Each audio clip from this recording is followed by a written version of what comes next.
What's up out there? James Espinosa, Sunday Sports Rush. You know who it is. It's your radio host who does the most, who loves to talk Cowboys. And boy, oh boy, final score from Los Angeles. Cowboys 20, Chargers 17. The Cowboys get a big, crucial victory on the road heading into their bye week. The Cowboys moved to 4-2 on the season, and they stay in the NFC race as both the 49ers and the Eagles lost yesterday. The Cowboys 4-2, 20-17 win over the Los Angeles Chargers. That was an exciting second half. That was an exciting fourth quarter. The first half was a little bit of a bore, and I told you guys that at the half. Not really much to talk about in the first half, but the second half had a ton of action. Let's start at the end and work our way to some of the more crucial moments. And if you have any comments about the game, get them in on the chat. I want to hear from you guys. Give me your thoughts on the game. Who stood out to you? What did you like? What didn't you like about this game, about the Cowboys? What are some things the Cowboys still need to work on in your opinion? I want to hear from you. Get in the chat. I'm going to go ahead and start this off with the last sequence of the play, the last possession for the Chargers. It is 2nd and 2 at the 2-minute warning. Troy Aikman just said, "We haven't really heard much of Micah Parsons today." Herbert's in shotgun formation, 2 minutes left, 2nd and 2 at the LA Charger 33-yard line. Chargers need a drive to get a field goal or a possible touchdown to win this game. Who comes up big? Number 11 comes up big, and he sacks Justin Herbert. Full body wrap, drove him to the ground. A brutal sack by Micah Parsons. Came up when you needed him most. He was an absolute ghost last weekend against San Francisco. And tonight against LA, he was a little bit quiet, but he came up in one of the biggest moments, got the sack. It's 3rd and 10. LA Chargers at their own 25-yard line. There's 1:29 left in the game. Shotgun formation for Herbert. He has pressure up the middle, kind of sidearms the pass intended for Quentin Johnson. Instead, it's intercepted by Stephon Gilmore at the Chargers 33-yard line. Gilmore's down. Cowboys get into victory formation. Cowboys go to 4-2 on the season. That was such a moment right there because the Cowboys could have easily just, gave up the time field goal. The Cowboys could have easily gave up the winning touchdown. Instead, the defense said, you know what? It's time to sack up. It's time to drop them on the floor. And it's time to get this turnover and win the game. So if you got comments, let me know what is going on. Cowboys 20, Chargers 17. Let me go ahead and start to scroll. Jose said, what's up, Bear? He said they gave that last TD to the Chargers. Let's see. The last touchdown to the Chargers, that would have been the touchdown to Everett at the 1-yard line. Yeah, pretty much wide open right there. The dropped Bland interception I thought was going to loom large. I thought that was going to be a pivotal moment where the Cowboys possibly lost the game. The Stephon Gilmore pass interference, which put them near the goal line, I thought also, holy crap, the Cowboys are about to implode on themselves. Good call right there, Bear. RJ's in here. RJ says, what the hell was that muffed punt?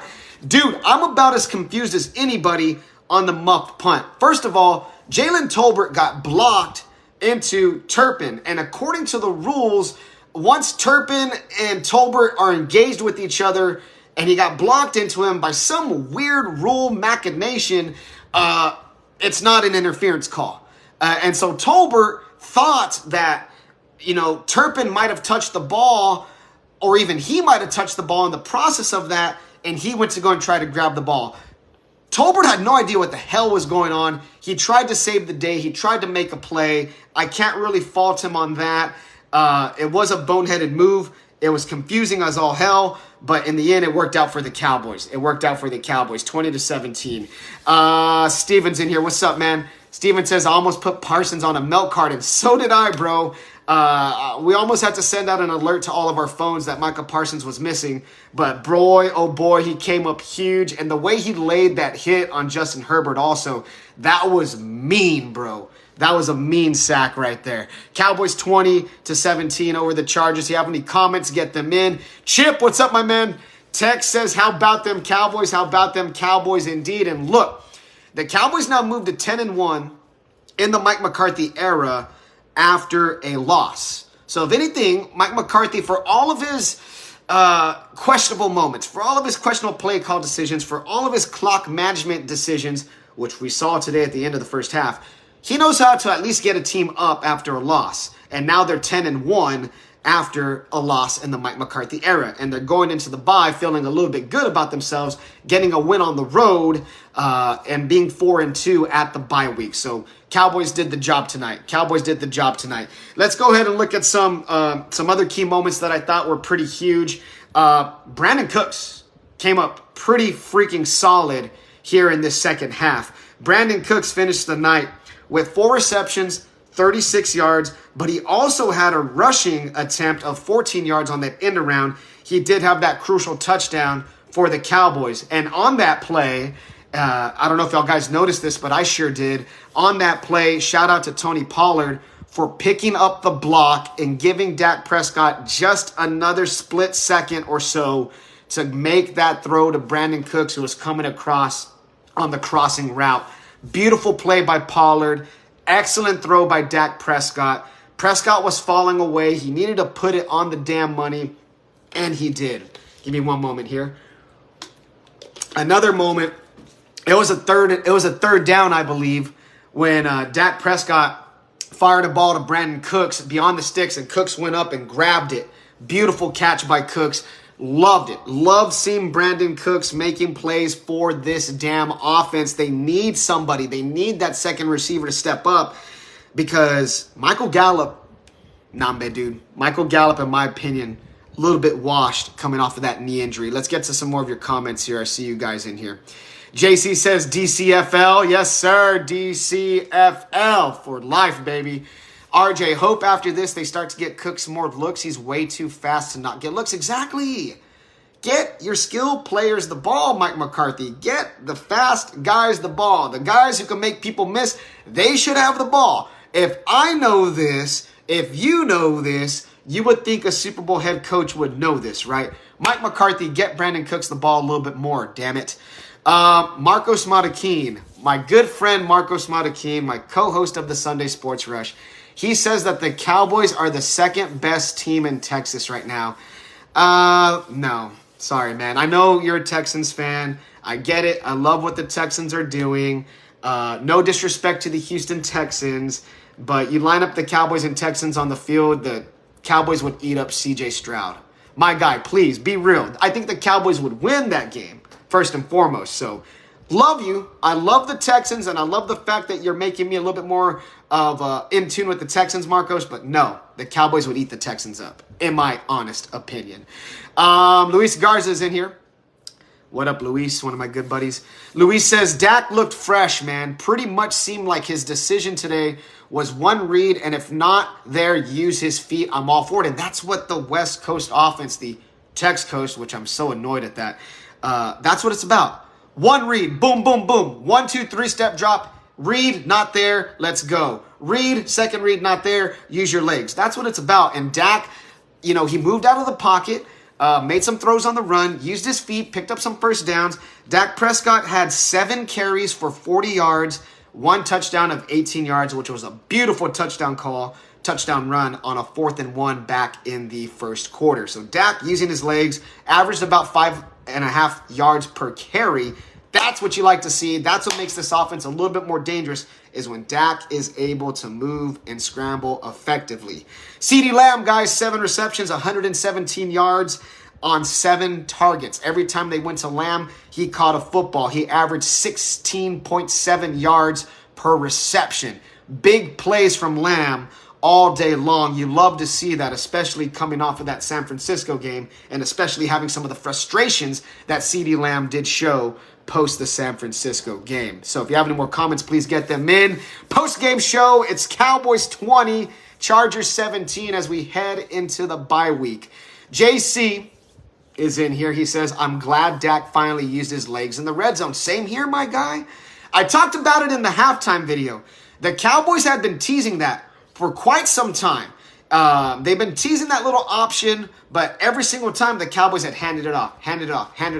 And it was going to be at some point or another where the Cowboys were going to pull the rug from underneath the defense and have Dak keep that ball I thought it might have been last week against San Francisco. The Cowboys really didn't have a chance to do that, but they did it tonight, and it worked effectively against Brandon Staley's defense. Beautiful play call from Mike McCarthy. You got to give him credit on that one, and also well executed by Dak Prescott to keep and make his way to the end zone for 18 yards. That was absolutely beautiful. Hunter says more passes to CD. I agree. More passes to CD. Get him the damn ball, baby. More passes to number 88. Luis back in here. Please no more halfback dives on 2nd and long. Dude, agreed. 2nd and 9, halfback dive, lose a yard, 3rd and 10. My whole thing is this. First down, okay, yeah, whatever. You want to do a run, try to get 3 or 4 yards, that's cool, whatever, right? But if it doesn't work on first down, and then you try to do it on 2nd down, and it doesn't work again, you're just putting your quarterback in a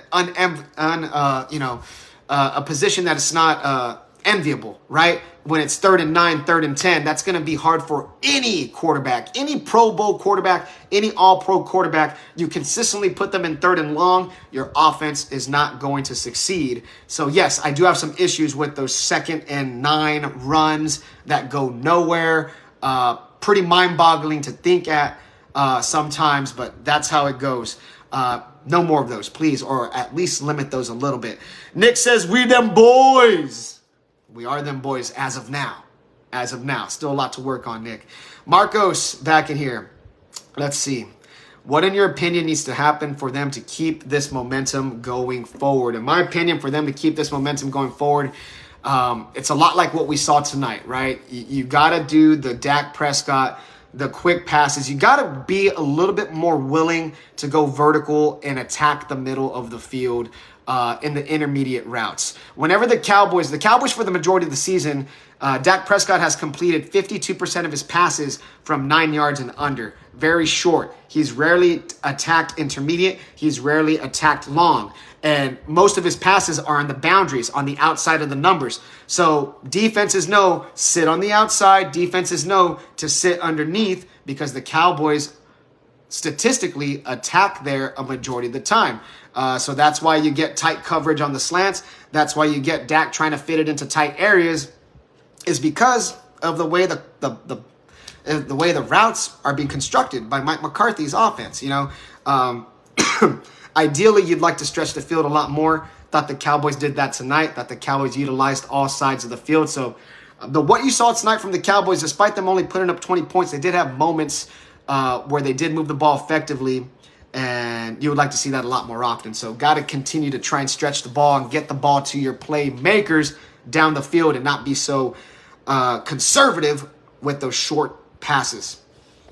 Let's see. Who else do we got here? Omar. What up, O? O says, Dak's pocket awareness today. Although we gave up a couple of sacks, he was mobile, trying to avoid sacks and extending plays. I agree, my man. As well as stepping up and dropping back in the pocket. Pocket presence. DC for life. Yes, sir. He says, Micah does a lot of things stats don't show, getting double teamed, freeing up other pass rushers. As long as he's on the field, it's in our favor. Great content. Fire emoji. Thanks, O. Appreciate the love, baby. And that's a hell of a take right there. You're hitting on a lot of the things, right? Dak did have some good pocket awareness, was sacked a few times, maybe might have held the ball once or twice a little bit too long, but that's also a product of guys not being open and Dak wanting to try to make a play. But yeah, Dak looked freaking outstanding today, man. I thought he had a hell of a game. 21 of 30 passing, 272 yards, 1 touchdown, no interceptions, a 109.3 quarterback rating, and he averaged about 9.1 yards per pass, which is outstanding, considering that he's been in about the 5.5 range all season long. So Dak and McCarthy taking a little bit more chances downfield. On the Micah note, you're right, dude. Micah does a lot of the dirty work. And yeah, man, there was a replay, guys, where they showed Micah. He beat his first defender, and then they had a second guy there waiting for him, and then they had a third guy come and meet him. So at times, offenses are putting like 3 guys on Micah Parsons. And yeah, dude, you're going to be stopped no matter who you are, right? When that happens. But Micah Parsons is out there, and he's still being a factor, even though it might not necessarily show up on the stats as much. but he did get that big-time sack in a big-time moment, so you got to be happy about that. Andrew says, either way, we them boys go Cowboys. There we go. Hunter says, more bootlegs. Selectively, I guess you could say, right? You want to see, I think Dak's a lot more effective when he's on the run making plays. When he's on the run and defenses have to account for Dak. Am I going to take off? Am I going to dump it? What are we going to do here? I like that element of his game where defenses have to think twice about what to do in that moment. It's about giving the defense another choice, right? You don't want to just be, Dak's going to stand still in the pocket all day. Defenses are going to know how to defend that the majority of the time. If Dak is out moving around, that's just another thing for a defense to think about and more opportunities for defenses to make mistakes. Appreciate y'all guys getting in. 20-17 Cowboys, big time win. In my opinion, big time win. Some questionable calls from Big Mike. End of the half, it was reported that he did decide to give up some time on the clock despite having a couple of timeouts and kick the field goal. Could have had a shot at the end zone with about 8 seconds left. Decided to go the conservative route, get the field goal, get the points. A little bit of a questionable call right there from Mike McCarthy. But then again, this goes back to me always saying that's just kind of a part of Mike McCarthy's. He's a little bit conservative at times when it comes to that. He's willing to go for it on fourth down, but when it comes to certain situations like that, you kind of see Mike get a tad bit conservative on those play calls. Speaking of field goals, shout out to Brandon Aubrey. 2 for 2 tonight, long of 39, 2 for 2 on the extra points, a total of 8 total points. And the rookie kicker, he's been outstanding, y'all. He's 100% on the season with field goals, long of 52, 52 total points on the season for Brandon freaking Aubrey, the rookie kicker. That's pretty incredible right there. So 20-17 Cowboys, big win heading into the bye. If you have any more comments, make sure to get them in. If not, I'm going to go ahead and wrap this up here in a couple of minutes. Let's see how the Cowboys did stats-wise, team-wise. Just going to run down a couple of stats for you. Cowboys defense gave up a total of 272 yards. They gave up a total of 4.5 yards per play, 219 yards passing, with only 53 rushing yards. That is key right there. They held the Chargers to 2.3 yards per rush. The Cowboys held the Chargers to 5 out of 14 third down efficiency, 1 of 2 of fourth down against the Chargers. The defense played pretty damn well, and they made the big-time play when they absolutely needed to at the end of the game. They only gave up about 5.8 yards per pass. So the Chargers were not getting a lot of big plays on them. They were moving the ball a little bit, but the defense, in my opinion, hell of an effort. Hell of a game. They kept the Cowboys in it that whole time. And at the end, they made the 2 biggest plays of the game. The Micah sack, the Gilmore interception. Bam, bam. Thank you, ma'am. Game over. Cowboys get the victory. So there we go. Wrapping it up. Cowboys 20. Chargers 17. I appreciate the support, guys. Appreciate y'all watching. Appreciate the comments. Bye week next week. So I'm going to have some content for you guys on my YouTube channel at Sports Rush Media. Follow me on my YouTube. Videos to come. My Sunday Sports Rush radio show, of course. Make sure to listen to that when you get a chance. If you can't listen to it live on Sundays, I know it's kind of hard on Sundays for some of you guys. I have a podcast, Sunday Sports Rush Podcast, on Spotify, Google, all of those streaming services. Give us a follow and listen, man. I would appreciate that. We work hard on that show, me and my team. So if y'all guys could give that a listen, that'd be absolutely amazing. Final score, Cowboys 20, Chargers 17. Cowboys go to 4-2 on the season. They're still in the NFC race because the NFL is truly a week-by-week proposition. And yesterday, like we saw, any given Sunday really means any given Sunday. Just ask the 49ers and ask the Eagles that. There we go. Wraps it up. Thank you, guys. Have a great rest of your night. I'll talk to you all soon. Cowboys 20, Chargers 17. Victory Tuesday tomorrow. Talk to y'all later.